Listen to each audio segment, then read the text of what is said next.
এই তিনটি রাশির ব্যক্তিদের জীবনে কখনো পরাজিত হতে হয় না, কারণ এই তিনটি রাশি মহাদেবের কাছে অত্যন্ত প্রিয়।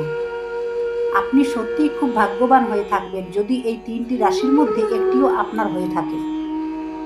জানার আগে হে ভোলেনাথ, তোমার ছেলেমেয়েরা যারা লাইক করে কমেন্টে হর হর মহাদেব লিখছে তাদের তুমি সব বিপদ থেকে রক্ষা করো।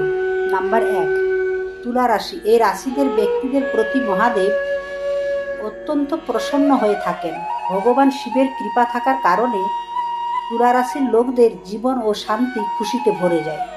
নাম্বার 2, মেষ রাশি। এই রাশিদের ওপর ভগবান শিবের বিশেষ কৃপা থাকে। জীবনে যে কোনো কর্মে মেষ রাশির লোকদের ভগবান শিব কখনো নিরাশ হতে দেন না। নাম্বার 3, মহাদেবের রাশিগুলির মধ্যে অত্যন্ত প্রিয় রাশি হলো কুম্ভ রাশি।